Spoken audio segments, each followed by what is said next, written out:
Steve Jarvis from the Academic Success Center. We're located down in the Ray Hall Technology Center in the little houses on the end of the building near the sand volleyball court.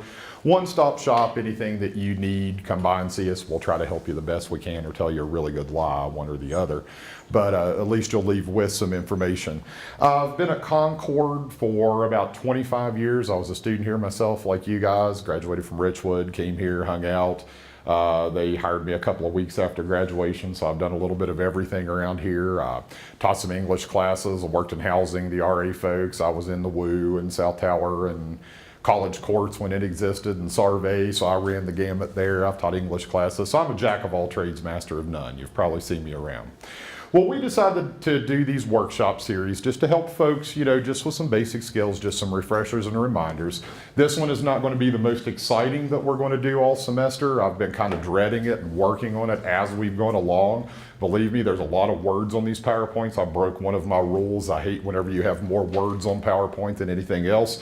So I'm going to skip through. Like I say, I don't see us being here a Herculean amount of time or anything. So we'll go ahead and get started. Basically, what we're going to look at today is what is plagiarism? Well, the bad news is it's such a gray area that sometimes it's hard to identify. Of course, we can come out and specifically say if you're Xeroxing pages in the library, then yeah, that's probably plagiarism. And we'll get into that here in a little bit. But some of it is a little more up to interpretation, and surprisingly, some things that even I do as someone who's in an academic role, I'm like, holy crap, I'm plagiarizing all the time. So, so that's what I'm saying. Sometimes just knowing or having an idea of what they're trying to tell you can make you a little better on the upfront so that you're sure that you're citing the crap out of stuff. That's what I tell everybody, just cite that thing. So let's look, what is plagiarism? Of course, typical presentation or workshop or anything, we're going to go to the dictionary, but the most simple definition is the act of presenting another's work or ideas of your own. Pretty straightforward.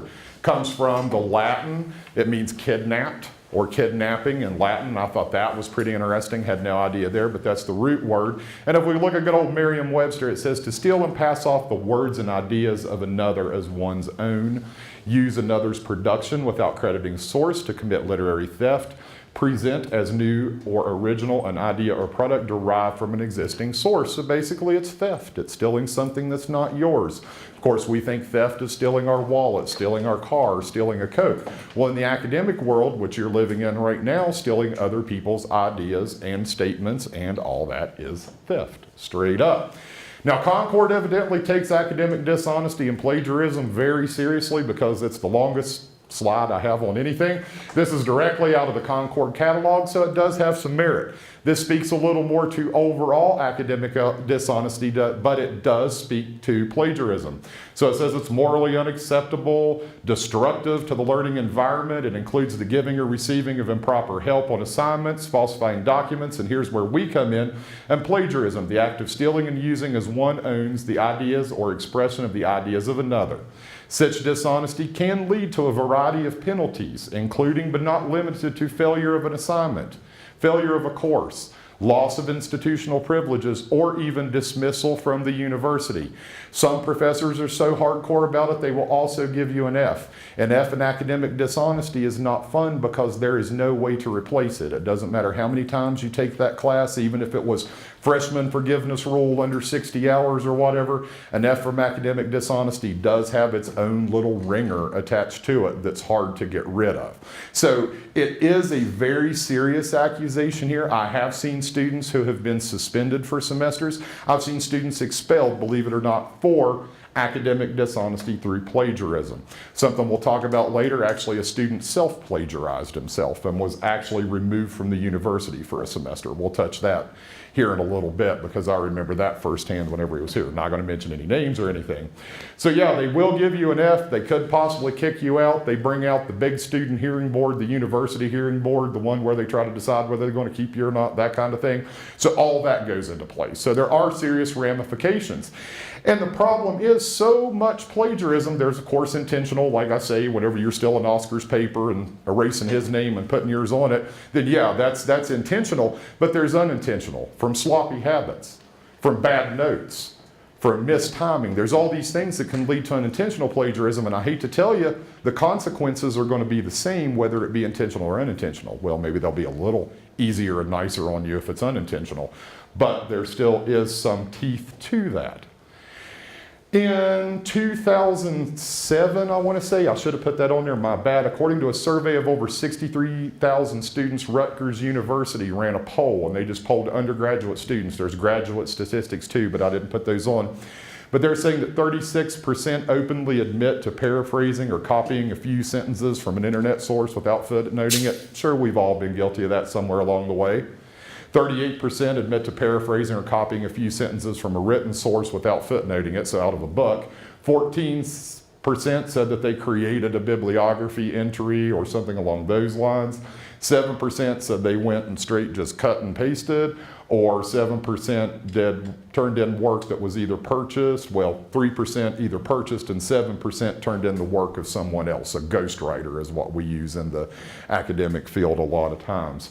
So these statistics, I would say there's probably more of it going on than what's self-reported. Like I say, not that that's good or bad, but it's just you gotta be careful. We talked a second ago that there are two different types of plagiarism. The first one is the intentional, and that's the bad one that I talked about with the copier.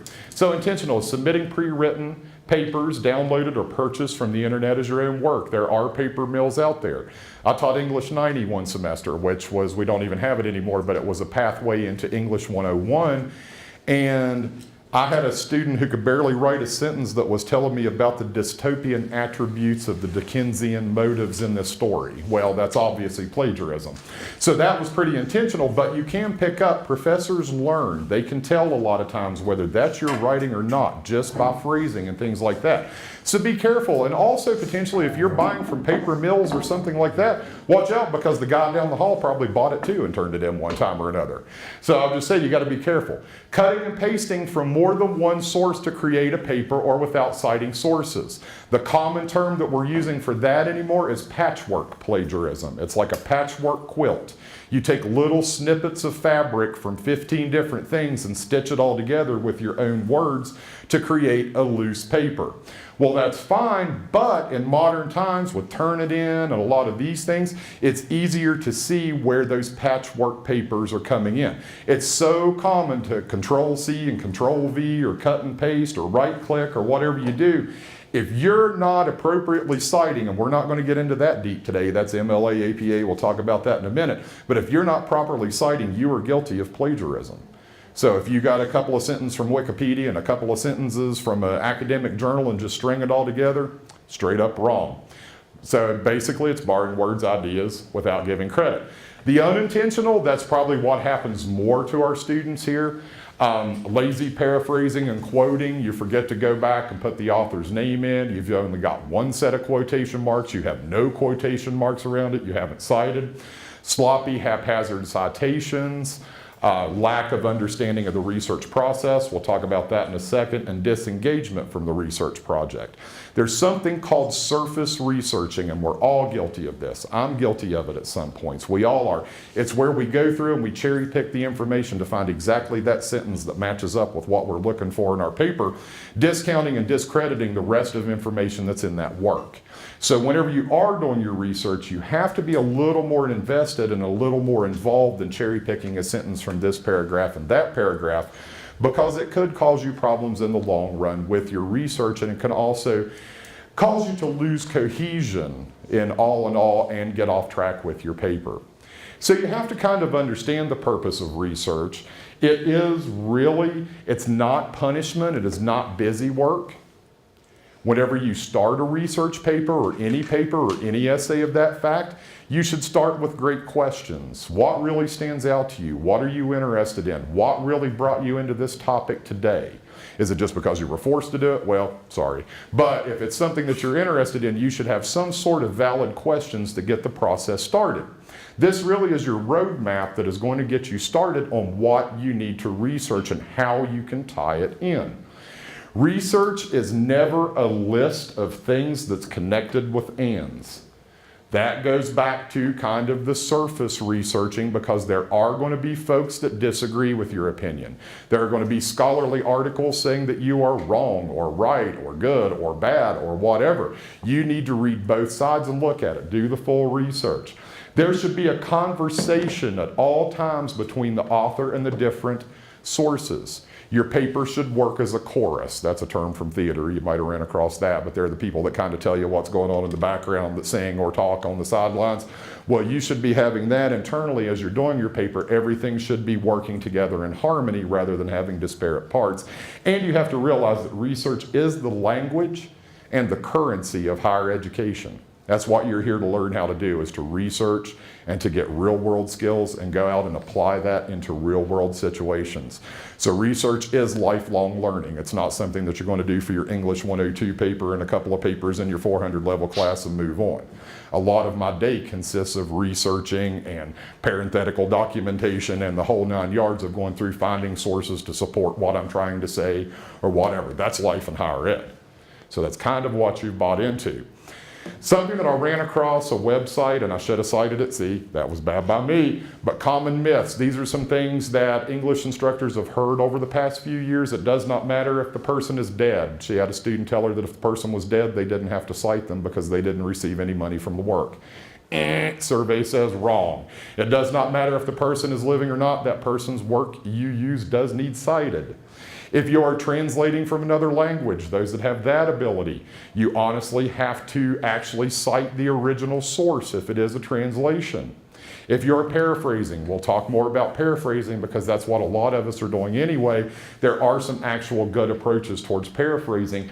So if you're doing either of those, it still must be cited where you got that information. If you use a picture or a clip art even from Microsoft.com or from another site, you need to cite that thing. Paraphrasing requires, if the material acknowledges, it must be cited. And then the last myth, Turnitin was created by the devil. I think that one was true, but I do hate that site, but it is really useful at all levels. The first, I guess, major form, really, whenever I started looking at the truly academic standpoint of plagiarism, there were 4 main ideas. So we're going to look very, very briefly at what the 4 big ideas of plagiarism are. Then we're going to kind of look a little more in some common terms of what we're looking at. So just bear with me through these next couple of slides. We're going to zip through and then we're going to get a little more in depth. So the plagiarism of structure is paraphrasing another's words by changing sentence construction or word choice within a citation. That's just changing a few words to make it appear differently. Well, some folks are convinced that that's good enough to clear you from plagiarism. It's not. You have to do a little more than just monkey around with the words or change around the words in the sentence to make it valid. Paraphrasing while maintaining original sentence structure without the source is also a problem. So you always need to cite, even if you're taking that idea. Jarvis said that plagiarism is a bad idea. Then if you're going to use that, then you would have to cite me unless you completely rework it. And we'll look at that in just a second. A common example of this one that I like to use, and I'm going to get your all's idea, this actually comes from Turnitin, made by the devil, but this is the example that they use. Sure, we're all familiar with this. I do not like green eggs and ham. I do not like them, Sam I am. I do not like them in a boat. Do not like them with a goat, etc., etc. Okay, I do not like green eggs and ham as our original statement. So now you're going to use that in your paper. Many people dislike green ham and eggs. Is that plagiarism? Just nobody's right, nobody's wrong. Well, some of you will be wrong, sorry, but just a show of hands, who thinks that that is plagiarism? Who thinks that it is not plagiarism? Survey says, it's plagiarism, unfortunately. Even though we have kind of changed the words a little bit, we've changed the order, we still did not give Mr. Geisel, or Dr. Seuss, whichever you would like to refer to him as, we did not give Dr. Seuss credit.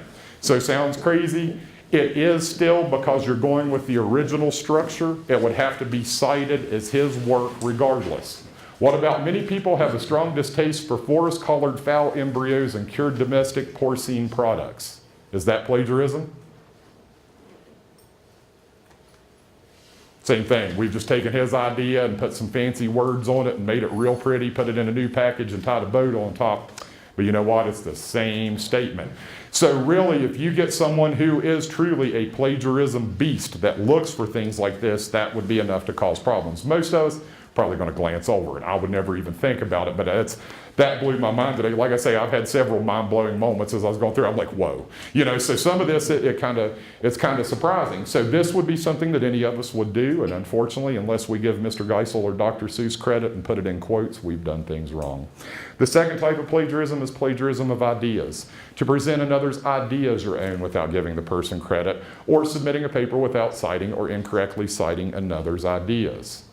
Plagiarism of authorship, I did the copier on there because that one's pretty obvious, turning in a replication of another's work, or submitting a paper that you got from the internet or from a friend, like I say, the old white out the name and type yours in or whatever. That happened back in the day quite a bit. And the last one, oddly enough, is plagiarism of self, which does exist. And like I say, it actually did happen in the college hearing board was called on a student. He submitted almost identical papers. I want to say I might have the exact details wrong, but there were significant portions that was the same professor, and he did this paper as a sophomore. Then he had like a junior level paper due, and he turned in a big chunk of the same stuff from the sophomore level paper, but of course the professor remembered everything about it, pulled it out, looked at it, and this young man truly did self-plagiarize himself, and he was removed for the university for a semester for academic dishonesty. So he did come back and graduate and all that, but that's something he always had that mar, that little note, of people knowing what was going on. So even though these were your original words and your original creation, but if you received credit on it for a previous assignment or presented it, then you have to actually cite yourself, believe it or not. That is no lie, and we'll look in a little bit at some legal ramifications. There's actually someone who got caught for self-plagiarism in the real world. This one I like. This is put out by the Council of Program Writing Administrators, which is a whole bunch of English teachers and faculty and all that. They call it the 7 Deadly Sins of Plagiarism. This is the one you're going to be more likely to remember, and the one that I like a little better. So our first form of plagiarism is intentional grand larceny. That's where we've just straight up stolen, bought, or borrowed, or swiped, whatever you want to say, the information. The second form, premeditated shoplifting. Picking the best passages, only a few sentences here and a few sentences there to shove in my pocket as I go about my way and out the door. Tinkering with the evidence. Just changing a few words here and there. We had the discolored forest, fowl embryos for eggs, kind of goes there. So we're tinkering with the evidence. The fourth one, idea kidnapping, straight up using someone else's ideas. Unauthorized borrowing of private property, which means you have put something in with no quotation marks or no names. Trespassing, which means you're walking on someone else's property because you, the reader or the professor, cannot tell the difference of where your ideas stop and the author or the source that you're citing begin. So you're trespassing on that author's work. And finally, writing under the influence. That's turning to any of these other methods because you've procrastinated like me or whatever goes on that gets you in this trouble in the first place. Turning to that is probably the biggest sin out of the 7. Now, as we were saying a minute ago, besides our young man here at Concord that had problems academically after his run, we can see that there are real-life consequences to plagiarism. Sure y'all remember the song Blurred Lines there a couple years ago. It was huge, popular. Well, that cost Robin Thicke and Pharrell Williams about $7 million for copyright infringement. What's copyright infringement? A fancy legal term for plagiarism. They actually took it to court, federal court as a matter of fact, and it came down, I thought this was a neat fact, I learned this today, it came down to based on the bass line of the song and the cowbells where they were in exact spots. So that was enough to consider copyright infringement or plagiarism.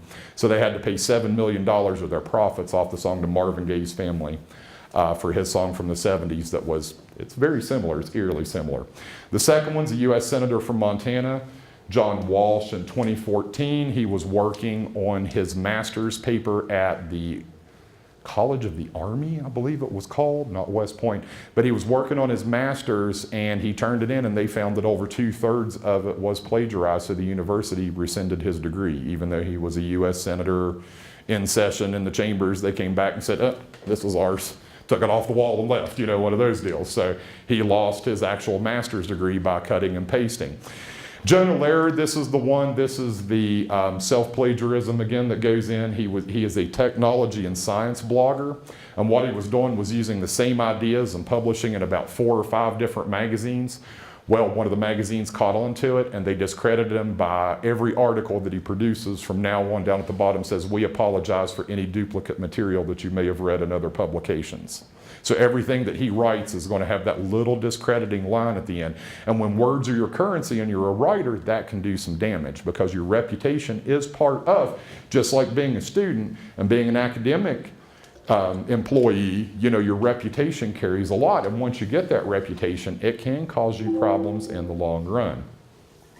So what are some steps to avoid plagiarism? See, we've reached the apex. Now we're coming down the crescendo. So how can I avoid this? You've kind of told me what's going on here.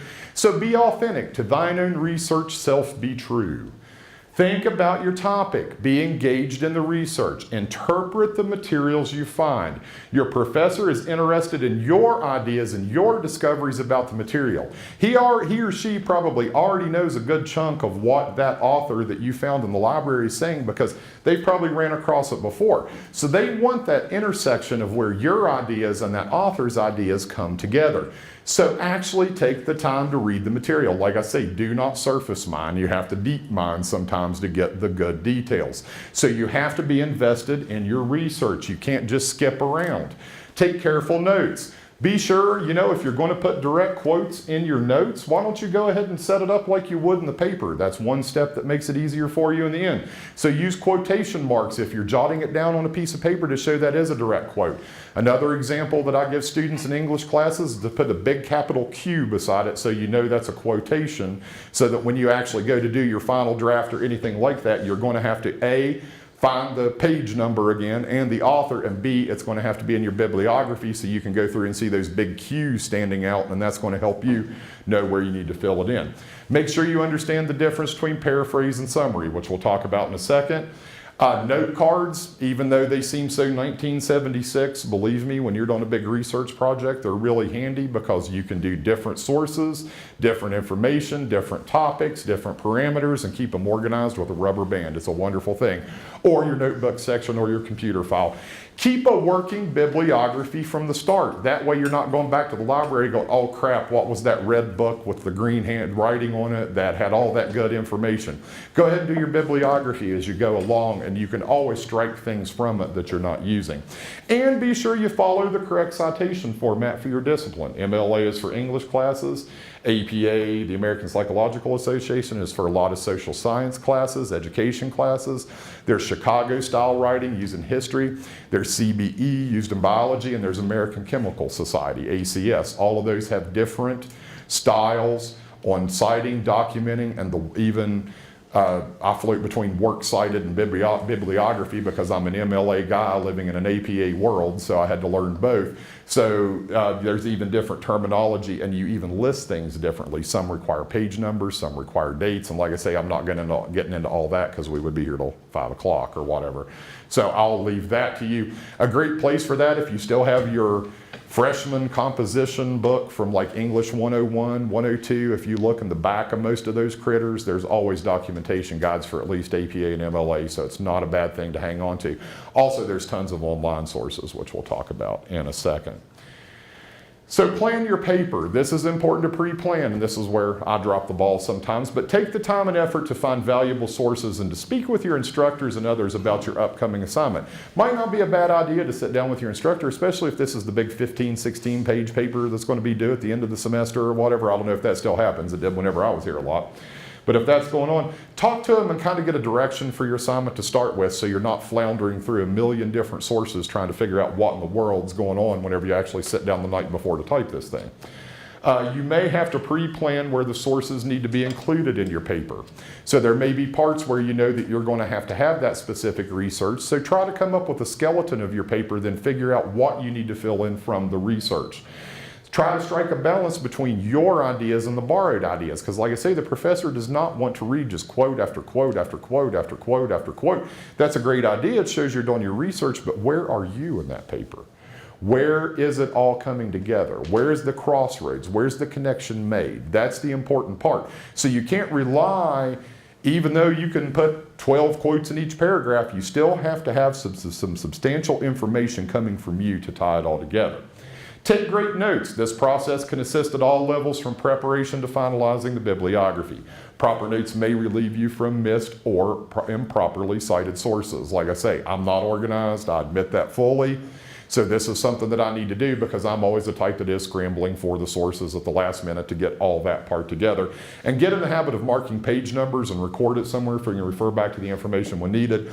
What I've done with that is post-it notes. If I find an important quote that I want to use, I just stick a post-it note hanging out of the book. So that way when I flip it open, I just have to go through the post-it note pages, and 9 times out of 10, I can find what I'm looking for if I need to go back to it. So a little bit of pre-planning goes a long way. When in doubt, cite. Of course, you want to get credit. You don't want your instructor to think you got all your information from somewhere else, but you have to be sure that it came from you and change it just a little. You should always cite your source. Instead of weakening your paper and making it seem like you have fewer ideas, it will actually strengthen your paper by showing that you are not just copying ideas, that you are lending outside support to the ideas that are completely yours, and highlighting the originality by making clear distinctions between them and those that you may have gotten elsewhere. So always cite your sources. This, I found this neat. This is from Waynesburg College. I believe it's up in Pennsylvania. This is a formula that they have that they said to go through and work with your research sources. I really liked it. They said an easily applied formula when introducing quoted, paraphrased, or summarized material in your work is introduction plus source material plus citation plus interpretation. So introducing the source material allows you to create a transition between your ideas. So you're going to give me the first part of what you're suggesting. You're going to give me some source material that you found. You're going to tell me where you found it and why it's important, and then you're going to give me a little bit on why it's in your paper.